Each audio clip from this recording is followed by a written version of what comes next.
Assalamualaikum warahmatullahi wabarakatuh. Innal hamdalillah nahmaduhu wa nasta'inuhu wa nastaghfiruh wa na'udzu billahi min shururi anfusina wa min sayyiati a'malina.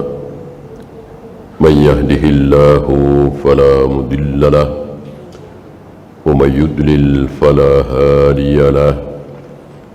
أشهد أن لا إله إلا الله وحده لا شريك له وأشهد أن محمدا عبده ورسوله وبعد. أيها الإخوة, jika kita bandingkan antara Islamnya kita hari ini dengan Islamnya para sahabat, kira-kira yang paling mencolok, yang beda, yang hilang apa? Kalau sholat, saya kira kita sholat, sahabat sholat ya. Berapa rakaat para sahabat sholat maghrib? 3, sama dengan kita. Berapa rakaat para sahabat sholat subuh? 2, sama dengan kita. Puasa barangkali sama. Berapa tahun para sahabat puasa wajib? Berapa bulan dalam setahun? 1 bulan, sama dengan kita, Ramadan. Ada yang menambah yang sunat-sunat, ada yang tidak, sama dengan kita. Tawaf, sa'i, melempar jumrah, mencium hajar aswad, nggak beda jauh. Nggak beda jauh. Apa yang beda jauh? Sehingga para sahabat itu oleh Allah diangkat setinggi-tingginya, sementara musuh-musuh para sahabat, walaupun superpower kan, Romawi dan Persia kan superpower hari itu, ditenggelamkan serendah-rendahnya oleh Allah. Kita sebaliknya, kita direndahkan serendah-rendahnya oleh Allah. Musuh-musuh Islam hari ini, apalagi sekarang di Palestina, Allah tinggikan setinggi-tingginya. Yang jaya, yang modern, yang berkuasa, yang lengkap persenjataannya, yang banyak emasnya, duitnya, siapa? Kaum muslimin apa orang-orang kufar? Kita tahu. Sementara para sahabat itu mengalir,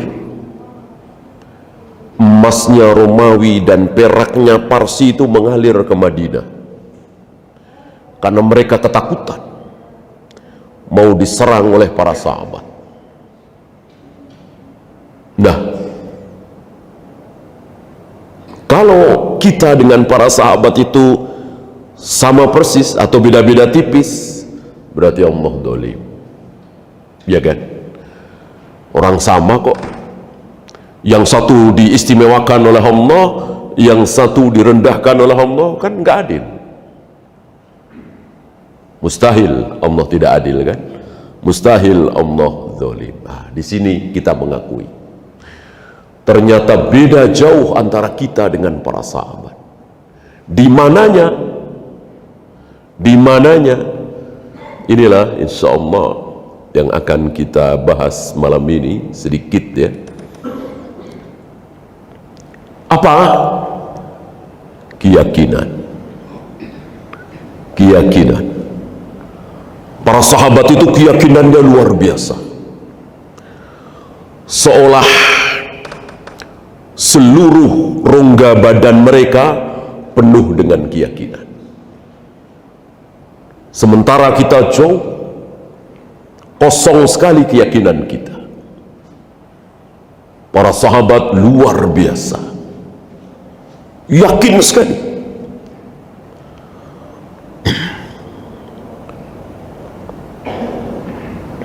seaneh apapun, gak masuk akal, mustahil.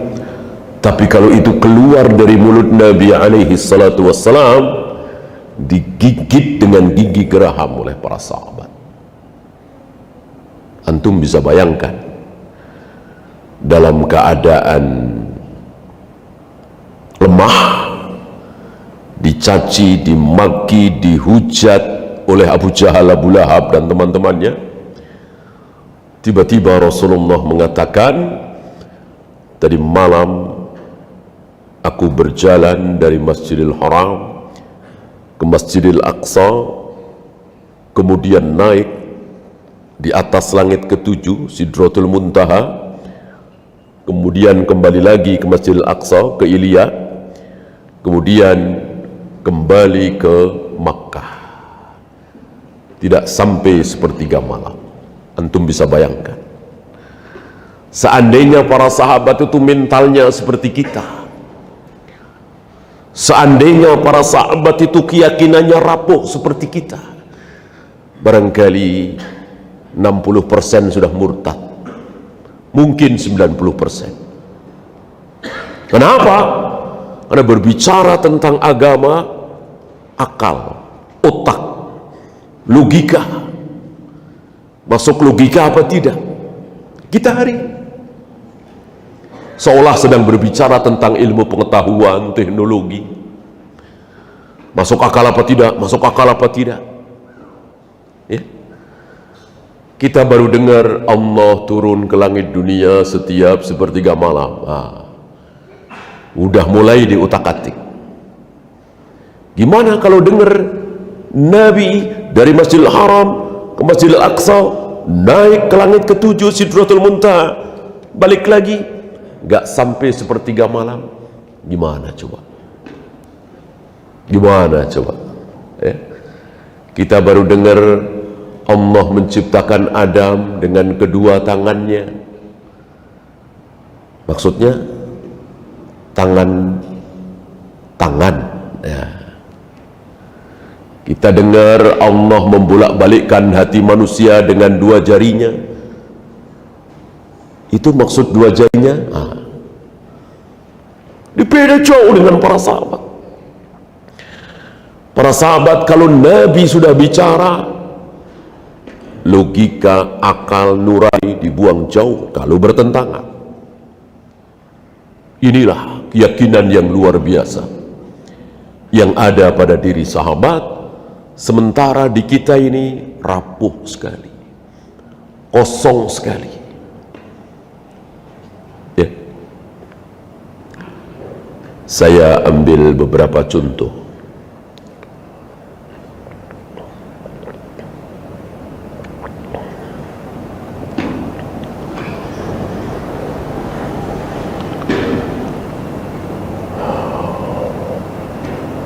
Dia sudah berapa kali membaca surat At-Tolak, bahkan hafal awal-awal ayat itu. Wa may yattaqillaha yaj'al lahu makhrajan wa yarzuqhu min haitsu la yahtasib. Barang siapa yang betul-betul bertakwa kepada Allah, maka pasti Allah akan berikan jalan keluar. Dan Allah akan berikan rizki dari arah yang tidak disangka-sangka. Berapa kali dia baca ayat itu? Sekarang dia tahu, dia dikasih tahu bahwa perusahaan tempat dia kerja itu haram, riba misalnya. Sudah 2 tahun yang lalu, sebagiannya dari 5 tahun yang lalu, sebagiannya sudah tahun 10 tahun yang lalu. Tapi mau keluar dari perusahaan riba ini berat. Pertimbangan logika, akal, kepentingan. Seolah rizki itu dia yang mengatur, seolah hidup itu dia yang mengatur. Padahal berapa banyak saudara-saudara kita mengatur begini, mengatur bisnis begini, merencanakan ini dan itu, gagal. Sementara biasa-biasa saja Allah kasih kemudahan. Itu bukan satu dua. Kenapa? Rapuh keyakinan. Coba kalau dia yakin saja. Bagaimana? Kita semua yakin bahwa Allah tidak mungkin bohong. Ayat Allah tidak mungkin salah. Barang siapa yang bertakwa, wa may yattaqillaha, betul-betul dia bertakwa kepada Allah, pasti Allah akan berikan jalan keluar. Jalan keluar dari apa? Dari berbagai macam masalah. Ketika dia keluar dari perusahaan ribawi itu, timbul masalah. Kemarin-kemarin setiap bulan dapat gaji 50 juta, 60 juta, sekarang enggak lagi. Ini kan masalah. Kalau betul-betul bertakwa, pasti akan diberi jalan keluar. Dan satu lagi, wa yarzuqhu min haitsu la yahtasib, akan diberi rizki dari arah yang tidak disangka-sangka. Mosok kita tidak berharap dengan firman Allah ini. Ya. Ketika seseorang sedang meninggalkan riba, sedang meninggalkan judi, asuransi, sedang meninggalkan kebiasaan minum khamr, merokok, musik, berzina, berarti dia sedang bertakwa. Kalau dia sedang bertakwa, ya tinggal tunggu janji Allah. Nah, sayang janji Allah ini kita tidak tangkap sebagaimana para sahabat.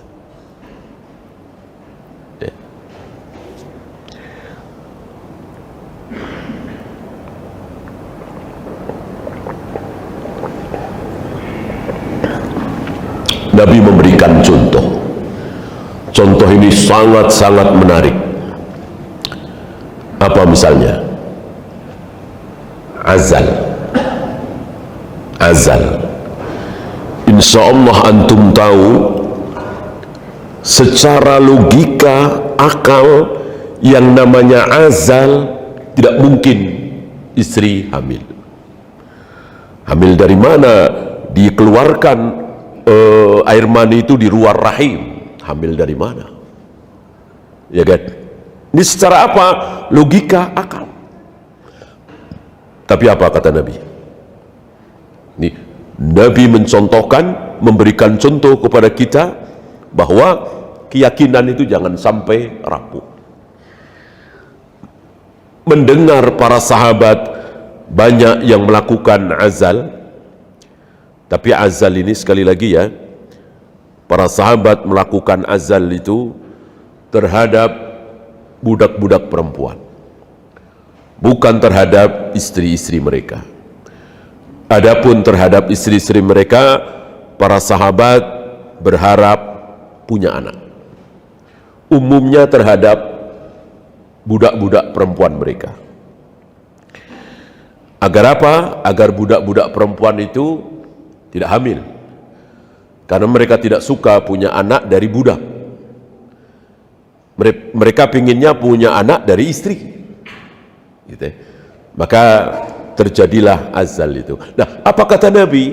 Mendengar para sahabat banyak melakukan azal, beliau mengatakan, azal yang kalian lakukan tidak akan membatalkan roh yang telah Allah persiapkan. Artinya, kalau Allah menghendaki hamil, pasti hamil. Dan itu terjadi.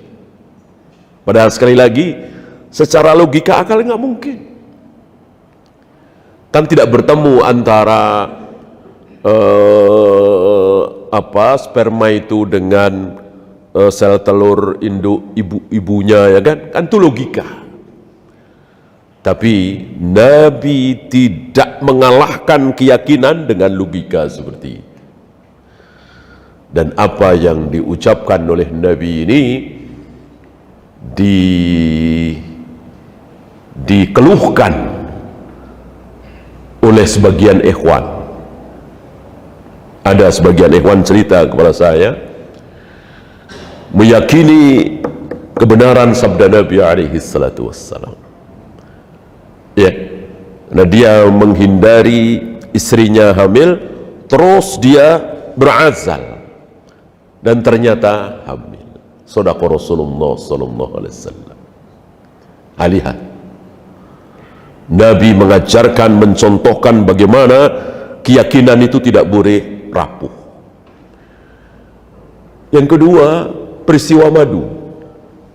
Insyaallah antum ingat bagaimana ada seorang yang sakit perut datang ke Nabi alaihi salatu wassalam. Ya Rasul, aku sakit perut. Nabi mengatakan, minum madu. Minum madu. Sahabat ini minum madu. Datang lagi kepada Nabi, ya Rasul, masih sakit perut, belum sembuh. Kata Nabi, minum madu. Minum madu lagi, kemudian datang lagi kepada Nabi dengan mengatakan, tidak sembuh ya Rasul. Sampai 3 kali berturut-turut, tidak ada perubahan. Apa kata Nabi? Ini dia. Nabi mengajarkan keyakinan. Nabi mengatakan, shadaqallahu wa kadzaba batnuk. Allah tidak mungkin salah. Yang salah pasti perutmu yang salah. Bukan Allah yang salah, bukan madunya. Karena Allah yang mengatakan lewat lisan Nabi alaihi salatu wassalam bahwa madu betul-betul obat, terutama penyakit yang ada di perut. Lihat, Nabi tidak kemudian membahas ayatnya. Iya ya, kenapa nggak sembuh ya? Enggak. Nabi dengan teguh, mantap mengatakan, tidak mungkin Allah salah, yang salah perutmu.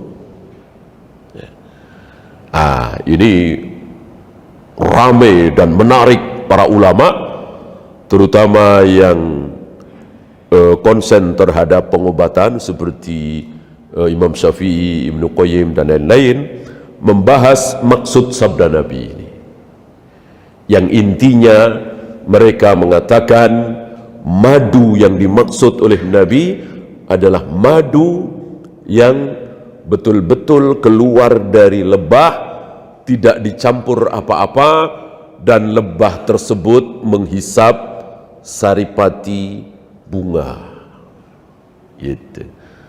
Jadi kalau lebahnya itu menghisap sesuatu yang manis yang dibikin oleh manusia, tapi bukan saripati bunga, ya bukan termasuk di situ.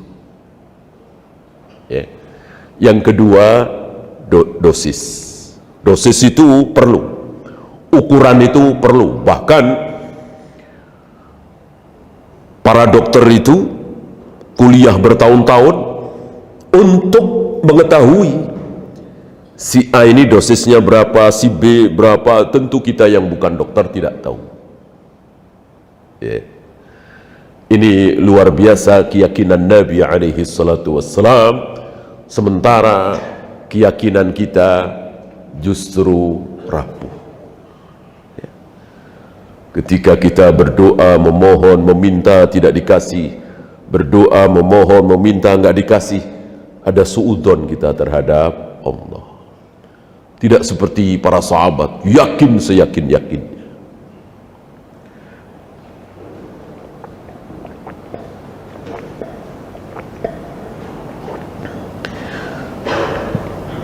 Biasanya orang yang rapuh keyakinannya ini, dia bermasalah di keimanan terhadap takdir. Saya ambilkan contoh. Barangkali ada di antara antum yang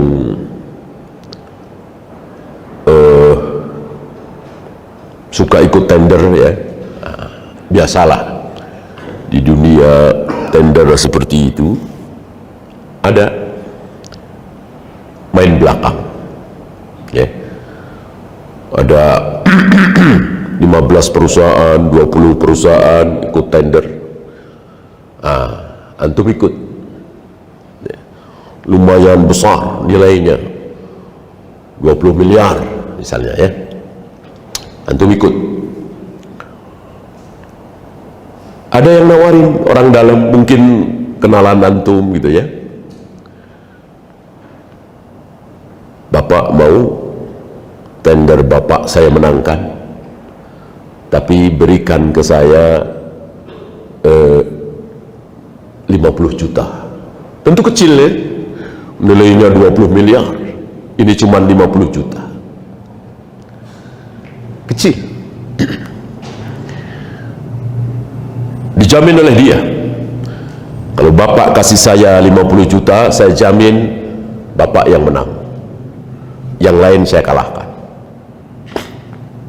Kurang-kurang dikit nggak masalah ya, speknya nggak terlalu tinggi nggak masalah. Dia yang dipercaya oleh perusahaan itu kan. Misalnya antum tergoda ya, antum kasih 50 juta, akhirnya antum menang tender, dapat untung besar hampir 10 miliar. Saya nanya, hari itu antum menang tender, itu gara-gara antum nyuap 50 juta, apa gara-gara catatan telah mendahului di lauh mahfud? Tolong dijawab.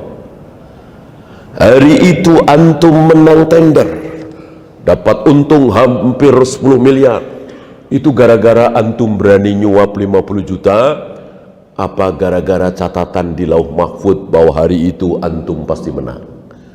Tolong dijawab. Iya, antum sudah belajar takdir, itu rukun iman, bahwa yang terjadi di saya, di antum, si A, si B, si C, di langit, di bumi, di bulan, jagat raya, alam semesta, tidak ada yang keluar dari catatan lauh mahfud. Sejengkal nggak ada, nggak ada. Saya di sini dari awal tadi berapa kali menggerakkan tangan. Adakah catatan di lauh mahfud? Ada. Nggak ada yang tidak dicatat. Wa kulla syai'in ahsaynahu fi imamin mubin. Segala sesuatu telah kami tulis di Al-Imam Al-Mubin, yaitu lauh mahfud. Ada yang tertinggal? Tidak ada.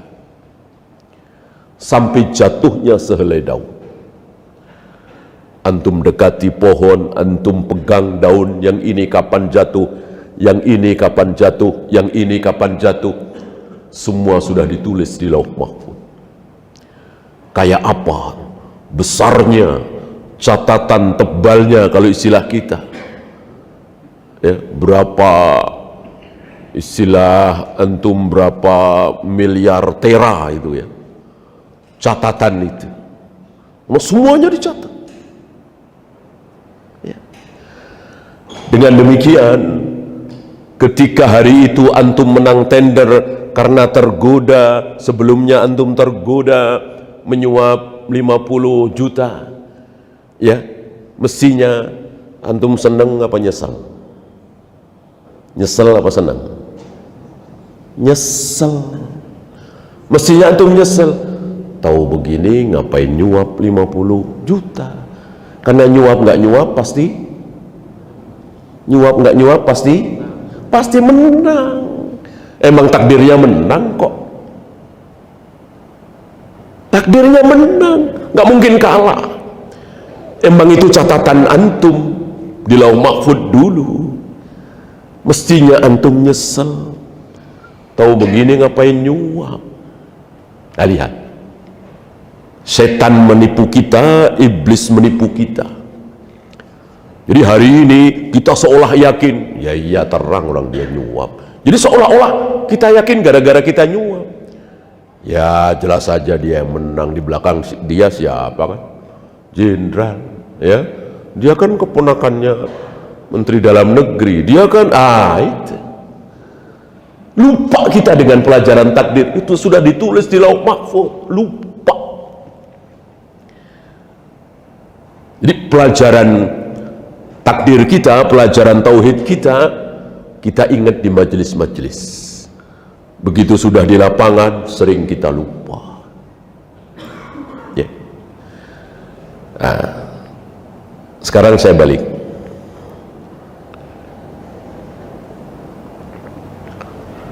Ketika antum ditawari untuk nyuap 50 juta tadi, dengan janji tender antum akan dimenangkan, antum tidak tergoda. Antum takut dosa. Enggak. Kalau memang menang, alhamdulillah. Kalau kalah, ya nggak apa-apa. Saya nggak mau. Saya takut dosa. Ya sudah, antum nggak mau nyuap. Setelah diumumkan, antum kalah. Yang menang orang lain. Antum rugi waktu, rugi transport, barangkali ya. Nah, pertanyaan saya, hari itu antum kalah tender, itu gara-gara tidak mau nyuap 50 juta, apa gara-gara catatan telah mendahului? Jawabnya, gara-gara catatan telah mendahului. Sudah ditulis di Lauh Mahfuz 50.000 tahun sebelum Allah menciptakan langit dan bumi, bahwa hari itu antum tidak mau menyuap 50 juta tadi. Mestinya antum senang apa nyesal? Nyesal apa senang? Senang. Senang. Alhamdulillah saya enggak nyuap 50 juta. Coba kalau saya nyuap 50 juta, kalah apa menang tender? Ya tetap kalah, memang takdirnya kalah. Kenapa? Karena menyuap adalah haram. Kecuali menyuap itu halal, silakan, seperti berobat. Biar sembuh kan berobat, berobat kan halal, ya silakan usaha. Ya. Kalau haram jangan, karena haram tidak akan merubah takdir menjadi baik. Ya. Kalau antum meyakini bahwa dengan menyuap akhirnya menang tender, dengan bohong akhirnya dia mau terima saya, dengan tanda tangan palsu akhirnya saya sukses, dengan saya sumpah palsu akhirnya dia mau beli dagangan saya. Kalau antum berkata seperti ini terus, berarti antum terus ditipu oleh iblis. Antum tentu tidak mau ditipu oleh iblis kan? Maka jangan pernah mengatakan seperti itu. Gak ada keburukan itu bisa merubah takdir menjadi baik. Yang bisa merubah takdir buruk menjadi baik itu apa? Ada memang, tapi bukan bohong, bukan suap, bukan menipu, bukan sumpah palsu, bukan membunuh. Biar dia nggak nyanyi, kalau saya ikut korupsi saya bunuh, akhirnya dengan saya bunuh dia saya aman, karena nggak ada lagi yang nyanyi. Nah, ini tipuan iblis, nggak bisa merubah takdir. Apalagi belum lama antum menyaksikan ya, bagaimana rekayasa luar biasa dilakukan oleh beberapa jenderal, gagal total. Ini sekedar contoh kecil. Betapa wa makaru wa makarallah wallahu khairul makirin. Mereka bisa bikin tipu daya, Allah juga bisa bikin tipu daya. Dan Allah lah sebaik-baik pembikin tipu daya. Kalau Allah sudah berkehendak, hancur semua. Bahwa ada memang yang bisa merubah takdir, betul ada. Apa? Silaturahim, sedekah, mengangkat kedua tangan, memohon kepada Allah, dan ketaatan-ketaatan lain, itu bisa merubah takdir. Ada catatan kedua. Catatan pertama tadi di mana? Lauh Mahfuz. Catatan di Lauh Mahfuz itu diulang lagi oleh Allah ketika kita berumur 4 bulan di perut ibu kita. 120 hari kira-kira kita di perut ibu kita. Jadi 5 bulan kira-kira sebelum kita lahir. Catatan di Lauh Mahfuz itu diulang lagi di situ. Difirmankan oleh Allah, didiktikan oleh Allah, ditulis oleh malaikat penjaga rahim. Salah satunya tulis umurnya 60 tahun. Tapi kalau dia rajin menyambung silaturahim, tambah menjadi 80 tahun. Kira-kira begitu. Kira-kira begitu. Tulis dia hidupnya sakit-sakitan. Tapi kalau dia banyak sedekah, bikin dia sehat walafiat. Gitu. Tulis proyeknya yang di sana gagal. Tapi kalau dia terus berdoa, bangun malam, minta kepadaku di sepertiga malam, ganti menjadi sukses. Kira-kira begitu. Merubah takdir kan? Takdirnya betul-betul dirubah. Dengan apa? Dengan sedekah, dengan silaturahim, dengan berdoa, dengan nolong orang, dengan kebaikan-kebaikan. Maka sering antum dengar haji, umrah memperlancar rizki. Ya, bisa merubah itu haji, umrah. Sama dengan doa, sama dengan silaturahim, sama dengan sedekah, nolong orang. Itu yang bisa merubah takdir, bukan bohong, bukan sumpah palsu. Nah, cuman di sini iblis sukses menipu kita. Seolah tertanam di benak kita, dibohong-bohongi oleh iblis. Ya, kalau nggak nyuap siapa yang mau terima? Gitu ya. Kalau gini-gini aja, nggak pakai orang dalam, nggak pakai pelicin, nggak bakalan. Nah itu dia. Itu kita sudah terkungkung oleh cara berpikirnya iblis itu. Ya ditipu oleh iblis. Siapa lagi kalau bukan iblis dan setan? Nggak mungkin malaikat. Hawa nafsu kita ini kan karena iblis. Kalau Allah nggak ciptakan iblis setan, nggak ada maksiat. Ya. Maka wajib kita sandarkan kepada iblis, kepada setan seluruh keburukan sampai kepada lupa. Ya, sekedar lupa kan nggak dosa ya. Sandarkan kepada setan, karena setan itu tempat keburukan. Mana dalil? Temannya Nabi Yusuf. Kan temannya Nabi Yusuf dipenjarakan ada dua-duanya mimpi ya. Yang satu mimpi membawa roti di atas kepalanya, kemudian dipatok burung rotinya. Ditafsirkan oleh Nabi Yusuf bahwa engkau akan dikeluarkan dan akan dihukum mati, dan kepalanya dipenggal, dibuang, dan kepalanya dimakan burung. Dan betul, burung-burung bangkai. Yang satu lagi bermimpi memerah anggur. Kata Nabi Yusuf, engkau akan dikeluarkan dan akan kembali bekerja sebagai pemerah anggur. Nah, kepada yang kedua ini Nabi Yusuf berpesan, ceritakan tentang diriku kepada mereka agar mereka tahu siapa aku. Lupa ya. Beberapa waktu kemudian datang lagi kepada Nabi Yusuf karena mimpi raja itu yang 7 sapi gemuk dimakan oleh 7 sapi yang kurus dan seterusnya. Datang lagi kepada Nabi Yusuf, dia bilang apa? Tidak ada yang membuat aku lupa kecuali setan. Nah, kalau kalimat ini batil, nggak mungkin diabadikan oleh Allah dalam surat Yusuf. Ya.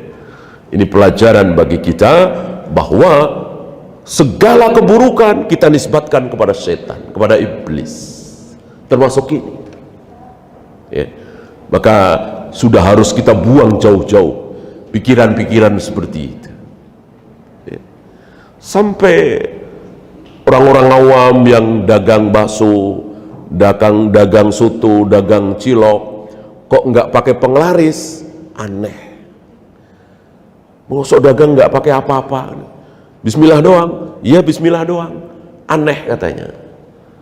Ya, karena umumnya ya harus pakai penglaris itu. Ini kan inna lillahi wa inna ilaihi raji'un. Bagaimana kemudian menyatakan dirinya sebagai seorang muslim yang beriman kepada Allah dan Rasulnya, kemudian percaya dengan jimat-jimat pengelarisan. Sudah waktunya untuk dihancurkan dan tidak percaya sama sekali. Dan ketidakpercayaan kita ini kita wujudkan. Mana dalil? Rasulullah alaihi salatu wassalam sengaja menikahi Aisyah di bulan Syawal. Kenapa? Karena orang Arab jahiliyah itu punya keyakinan kalau nikah di bulan Syawal mendatangkan sial. Oh, ini sengaja ditabrak oleh Nabi sallallahu alaihi wasallam. Sengaja menikahi Aisyah di bulan Syawal. Nah, begitu caranya. Kalau kita mengikuti sunnah Nabi sallallahu alaihi wasallam. Jadi keyakinan yang salah itu, syirik itu ditabrak. Ya kalau sekarang di kita bukan Syawal, kan di kaum kita atau di beberapa tempat di Jawa misalnya, mendatangkan sial itu nikah di bulan Suro, ya, Muharram. Ah, kita tabrak itu. Kan jarang di beberapa daerah ada pernikahan kok di bulan Muharram. Mendatangkan sial, tabrak. Sunnahnya tabrak. Sengaja di bulan Suro. Insya Allah dengan demikian antum tahu salah satu sunnah kalau nyari ruko, nyari kios yang nomor 13. Karena orang meyakini angka 13 angka sial, tabrak. Atau 4 misalnya. Itu sunnah untuk melawan kesyirikan itu. Dan so nggak ada apa-apanya. Kalau antum masih takut juga, saya nggak percaya sih, tapi ya cari amannya aja lah. Jangan apaan itu? Ya harus belajar tauhid lagi dari awal. Cari amannya. Nggak ada apa-apanya. Nggak ada apa-apanya. Mau 13, 31, 4 angka. Bagaimana kita yakin yang bikin kebakaran itu Allah, yang bikin dagangan kita bangkrut Allah, yang bikin dagangan kita maju Allah. Masa Allah mau bikin dagangan kita bangkrut, kebakaran, Allah ngelihat angka berapa itu? Ya mustahil, merendahkan Allah. Ini rapuhnya keyakinan kita. Jauh sekali dari keyakinan Nabi SAW dan para sahabat ridwanullah alaihim jami'an. Betul-betul bulat keyakinannya, tidak seperti kita. Ya. Termasuk berat kita atau kurang bisa mengamalkan sabda Nabi yang insya Allah mayoritas antum hafal. Ma naqasa malun min sadaqah. Tidak mungkin harta berkurang gara-gara sedekah. Berat meyakini sabda Nabi ini. Seolah kita membodohkan Nabi yang bertentangan dengan hitungan matematika.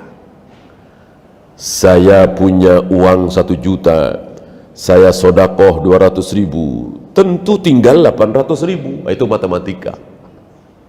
Kalau Nabi nggak pakai matematika, nggak akan berkurang. Mana qasamalun min sodakoh. Harta tidak akan berkurang gara-gara sedekah. Jadi kita yakin seyakin-yakinnya, ketika kita punya uang 1 juta, kita sedekahkan entah ke masjid, fakir miskin, dan seterusnya 200.000, kita harus yakin besok, lusa, pekan depan, bulan depan, insya Allah akan bertambah. Mungkin 2 juta, mungkin 3 juta, mungkin 5 juta. Ini keyakinan. Ini keyakinan, tentu tidak di hari itu. Dan jangan memastikan.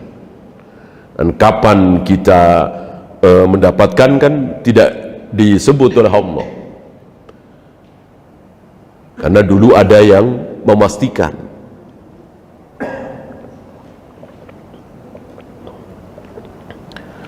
Bahwa dalil 1 dibalas 10 jelas. Jangankan 10, ada 70, ada 100, ada 700. Dia pakai hitungan rendah 10 gitu. Bapak mau uang 100 juta, ya maulah. Sedekah dulu 10 juta itu. Nanti bapak dapat, ayatnya jelas, hadisnya jelas. Cuman sedekahnya kenapa mesti sama dia gitu ya, mesti lewat dia kan. Mestinya kalau dia, tuh Pak, cari fakir miskin, kasih sana, kan lebih elegan ya, lebih enak didengarnya ya. Ya sini 10 juta, ya kan nggak enak banget dengarnya. Coba kalau ke fakir miskin, insya Allah dia nggak dikejar-kejar ya kan. Ya ngasihnya ke dia yang kejar-kejar. Misalnya ke fakir miskin, pesantren, masjid yang lagi dibangun nggak jadi-jadi, ya sumbang, belikan semen apa. Betul, boleh kita berharap. Sayangnya dia menentukan waktu. Ini yang salah di situ. Kan kita tidak tahu kapan. Berharap harus. Waktu nggak boleh kita tentukan. Dan satu lagi, bahwa ada yang lebih berharga, lebih mahal dari uang. Betul, uang nggak nambah-nambah, segitu-segitu saja. Dengan rajin sedekah nggak nambah-nambah, tapi anak-anak pada sehat, pada nurut, soleh, soleha, menghafal Al-Quran, ya, dengar azan langsung anak-anak pada ke masjid. Yang lainnya susah, bahkan pada narkoba. Apa ini bukan rizki besar? Ini besar sekali. Ini rizki yang luar biasa. Bahkan kalau diuangkan bisa miliaran, triliunan. Berapa banyak orang ditawari, Bapak punya anak seperti ini, baru belasan tahun sudah hafal Al-Quran, apa uang sekian miliar, dia milih anak. Dia milih anak walaupun hidup pas-pasan. Anak belasan tahun sudah hafal Al-Quran, dengar azan langsung ke masjid, salat berjamaah. Ini membahagiakan orang tua. Apa itu bukan rizki? Jadi rizki jangan hanya uang, uang, uang. Gitu ya.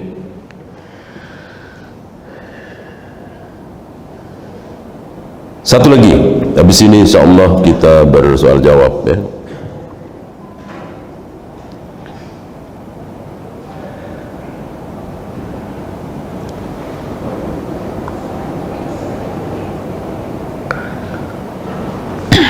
Tentang tipu daya. Antum pernah dengar kisah barangkali manusia yang sangat bersemangat menangkap dan membunuh Nabi Isa alaihi salatu wassalam. Ini ada 2 versi ya. Saya ambil versi yang pertama.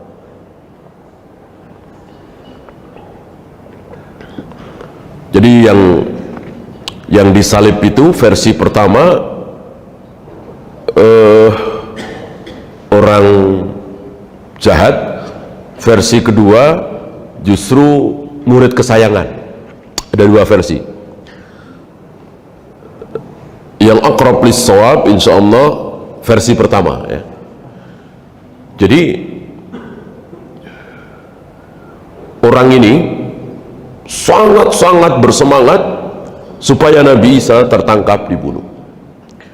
Dan dia yang selama ini memfitnah Nabi Isa, bahwa Nabi Isa dan ibunya akan merebut tahta Romawi. Dia sampaikan kepada tentara Romawi. Orang Romawi tentu tidak mau, maka terus dikejar Nabi Isa. Nah, terjadilah pengejaran terakhir, kan bertahun-tahun ya, pengejaran terhadap Nabi Isa. Maka Nabi Isa itu hidupnya dari satu tempat ke tempat lain, dari satu tempat ke tempat lain. Maka disebut Al-Masih. Sama dengan Dajjal. Dajjal juga Al-Masih. Dajjal itu tidak pernah tinggal lama di satu tempat, pindah lagi, pindah lagi. Maka Al-Masih di muka bumi ada dua. Yang satu kekasih Allah, yang satu musuh Allah. Yang satu akan dibunuh oleh yang lain. Al-Masih membunuh Al-Masih nanti ya. Nah, orang yang paling semangat supaya Nabi Isa ini ditangkap, dibunuh bersama dengan tentara Romawi dalam pengejaran terakhir yang akhirnya tertangkap itu dianya. Sampailah di situ. Ya. Antum tahu Nabi Isa diangkat. Kemudian Allah serupakan dia persis seperti Nabi Isa. Wajahnya, pakaiannya dan seterusnya. Begitu tentara Romawi sampai di situ, ya ditangkap, disalib, dibunuh. Taunya orang Romawi, ya inilah Nabi Isa alaihi salatu wassalam. Itu kira-kira ya. Jadi orang yang punya tipu daya, maka dia akan dibalas oleh Allah dengan tipu daya pula. Maka ada kalimat di Injil katanya, terkutuklah orang yang disalib di kayu salib itu, karena justru dia yang jahat. Sekali lagi ini versi pertama ya. Maka ini pelajaran bagi kita untuk jangan pernah membuat tipu daya yang haram tentunya. Percuma, nggak ada apa-apanya kalau Allah sudah berkehendak. Udah biasalah kita hidup biasa, dagang biasa ya, order biasa, ikut tender biasa. Jangan pernah bikin tipu daya yang haram tentunya. Wallahu a'lam. Ya, itu saja. Sebelum ditutup, barangkali ada pertanyaan, silakan.